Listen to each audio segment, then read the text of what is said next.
भारतामध्ये गरजेपेक्षा 1 कोटीपेक्षा जास्त घरांची आज गरज आहे। 2015 साली भारत सरकारने असं जाहीर केलेलं आहे की 2022 पर्यंत भारतातल्या ज्यांना घर नाही त्यांना घर देण्यात येईल। इतकंच नव्हे तर तो 9 डिसेंबर 2015 चा आदेश असा आहे प्रधानमंत्र्यांनी जाहीर केलेला, ज्यांना राहायला स्वतःचं घर नाही भारतामध्ये त्यांना घर तर दिलं जाईलच, पण लाईट, पाणी, शौचालय, रस्ते याची सुद्धा व्यवस्था करण्यात येईल। काय झालं या घोषणेचं? 2022 पर्यंत द्यायचं वचन त्यांनी दिलं होतं, 2022 पर्यंत झालं नाही, म्हणून त्यांनी आता असं ठरवलंय की 2029 सालापर्यंत सर्वांना घरे मिळतील।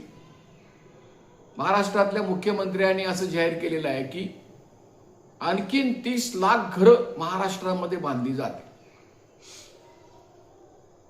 आता हे होणार आहे का नाही होणार आहे याचा मागच्या उदाहरणावरून आपल्या लक्षात येईल। ग्रामीण भागामध्ये घर बांधण्यासाठी सरकार 1,40,000 रुपये देतं। त्यात काही वाढ केलेली आहे थोडी, परंतु ती वाढ सुद्धा फारशी 1,80,000च्या पलीकडे जाणारी नाही। आणि शहरामध्ये त्यांनी घर बांधण्यासाठी 2.5 लाख रुपये देऊ केलेले आहे। आता आपल्याला माहिती आहे की वाढत्या महागाईच्या काळामध्ये बांधकामाच्या असणाऱ्या वस्तू, कामगारांचे मजुरी दर यामध्ये किमान 8 ते 10 लाखाच्या पेक्षा कमी खर्चामध्ये घर होणं शक्य नाही। म्हणजे सरकार एका प्रकारे थट्टाच करत आहे आणि त्याला ते जोडून घेत नाही की ठीक आहे, हे तुम्हाला अनुदान आहे आणि याबरोबर तुम्हाला कर्ज मिळेल, अशी सुद्धा तुरळक उदाहरणं सोडले तर याबद्दल सुद्धा काही खात्री नाही। आता हे जे आहे हा एक जागतिक दृष्टिकोनाचा भाग आहे। 1987 साली भारत सरकारने युनोमध्ये लिहून दिलेला आहे, ठराव केलेला आहे की भारतामध्ये ज्याला राहायला घर नाही त्याला घर देण्याची जबाबदारी सरकारची असेल। म्हणजेच आज भारतातल्या गरीब लोकांना जे राहायला स्वतःचं घर नाही याला जबाबदार त्यांचं नशीब नाही, तर हे सरकारची धोरणं जबाबदार आहेत। त्यांची धोरणं सगळी श्रीमंतांची भलं करण्याची असल्यामुळे गरिबांची गरिबी आणखीन वाढलेली आहे।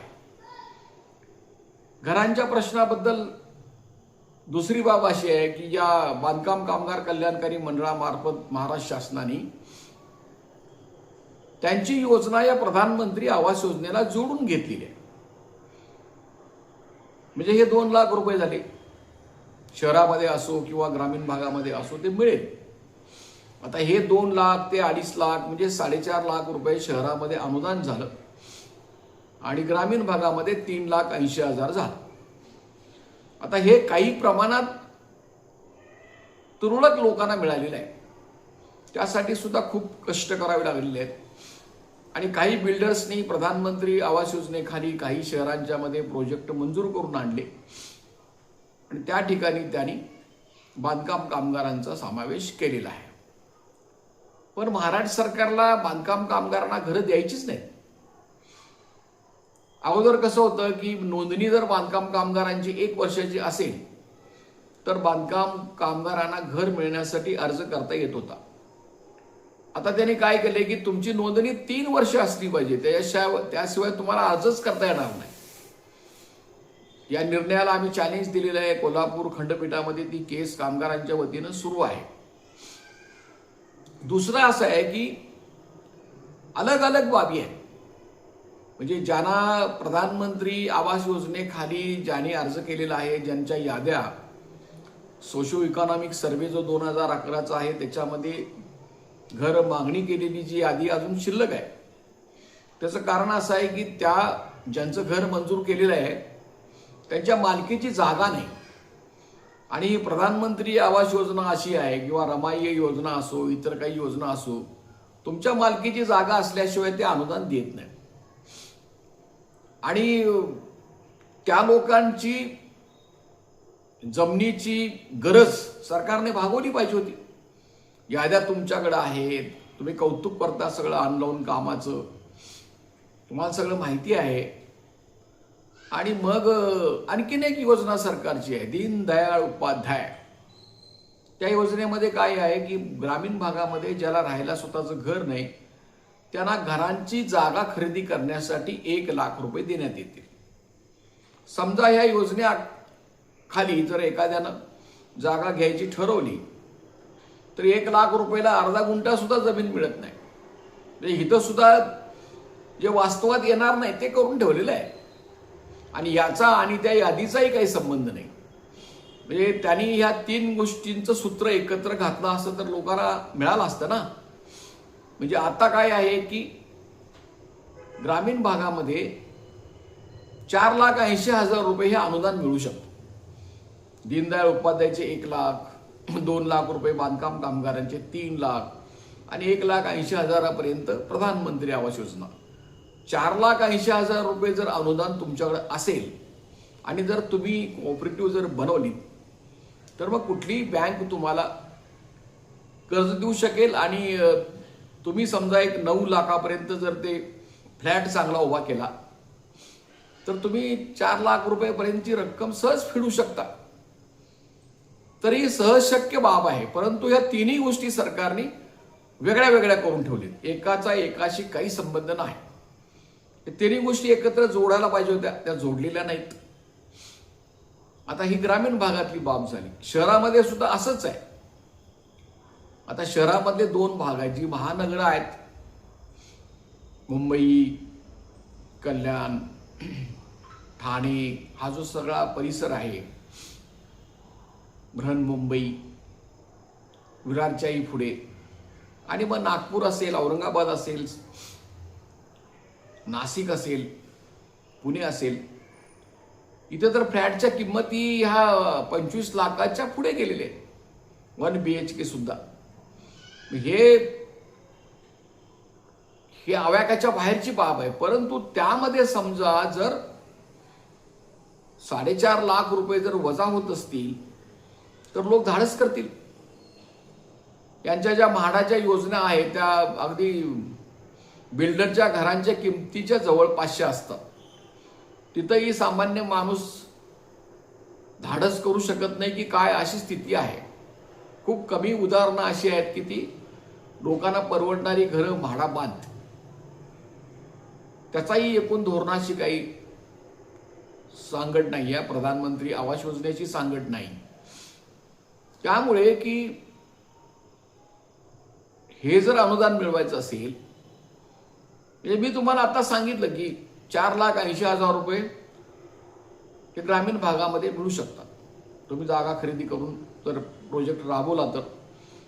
आणि शहरामध्ये 4.5 लाख.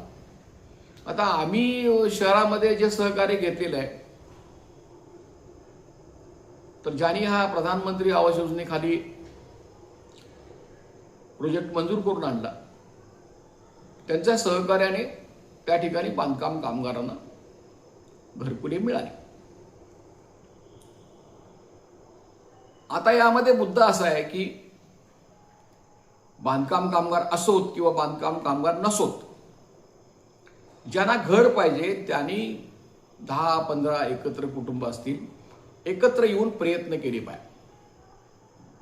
आणि फक्त शासकीय योजनेवर अवलंबून न राहता स्वतः काही पर्याय काढले पाहिजे. सरकारच्या योजना जर बरोबरच असत्या तर आतापर्यंत सर्वांच्याच घरांची टंचाई पूर्ण झाली असती. तर ते सगळं विस्कळीत आहे. कच्चं घर असेल तर पक्क घराची सुद्धा मागणी त्याच्यामध्ये करता येते. आणि शासनाचा निर्णय असा आहे, ज्याच्या मालकीचं घर नाही त्याला मिळेल. म्हणजे कुटुंब जे आहे, लग्न झालेलं कुटुंब जे आहे ते त्यांनी स्वतंत्र धरलेलं आहे. जे समजा एका घरामध्ये आई वडील 2 मुलं राहत असतील, 2 मुलांची लग्न झाली असतील आणि मुलांच्या नावावर जर ते घर नसेल तर मुलगा म्हणू शकतो की माझ्या मालकीचं घर नाही. आणि अशी खूप उदाहरणं आहेत. तर ते जे आहे त्याच्यासाठी प्रयत्न करण्याचा जो मुद्दा आहे तो फक्त शासकीय योजनावर अवलंबून न राहता स्वतः करायला पाहिजे. आता हे बांधकाम कामगारांच्या योजनांच्या मध्ये अनेक GR आहेत, अनेक आदेश आहेत. त्यांनी ते प्रधानमंत्री आवास योजनेला तर जोडून घेतलेलेच आहे. त्यांच्या कोऑपरेटिव्ह करा म्हणून सुद्धा सांगितलेलं आहे. आणखीन एक शासनाचा निर्णय आहे की शासकीय योजनेमधलं जर घर बांधायचं असेल तर सरकार त्यांच्या मालकीची जमीन, सरकारच्या मालकीची जमीन, पड जमीन हे घर बांधण्यासाठी त्या कुटुंबांना मोफत जमीन देईल. आम्ही काही जिल्ह्यामध्ये पडताळा पाहण्याचा प्रयत्न केला, माहिती अधिकाऱ्याखाली प्रयत्न केला, तर ते 50-60 लोकांना इथपर्यंत त्यांनी घरासाठी जागा दिलेली आहे, जिथे लाखो लोकांची मागणी आहे. आता तर महाराष्ट्र सरकारने आणखीन एक घोषणा करून टाकलेली आहे की बचत गटांना सरकारी पड जमीन, सरकारी जमीन देण्यात येईल. आता त्या बचत गट जे आहे ते कुणाचे काय, कुणाच्या आशीर्वादाने चालतात, कोण हाताळतात, म्हणजे एक प्रकारे सरकारी जमीन गिळंकृत करण्याचा राजरोस मार्ग याच्यातून असू शकतो. खऱ्या अर्थाने जे महिलांचे बचत गट आहेत त्यांना ते मिळायला पाहिजे, यांचं आमचं समर्थन आहे. पण त्याचबरोबर तुम्ही याच्यापूर्वी घेतलेल्या निर्णयाची अंमलबजावणी करा ना. तुम्ही प्रत्येक गावामध्ये ज्यांना घर नाही, त्यांच्या ज्या यादी आहेत त्यांना तुम्ही का देत नाही जमीन?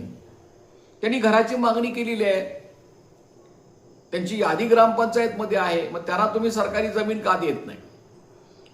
तर हे सर्व प्रश्न आहेत आणि हे सर्व करण्यासाठी आम्ही बघितले की व्यक्तिगत प्रयत्न करून काही उपयोग होत नाही. ह्याला सामूहिकच प्रयत्न केले पाहिजेत, संघर्ष केला पाहिजे. एका गावातले मग 10 कुटुंब असतील, 15 कुटुंब असतील, त्यांनी एकत्र यायला पाहिजे.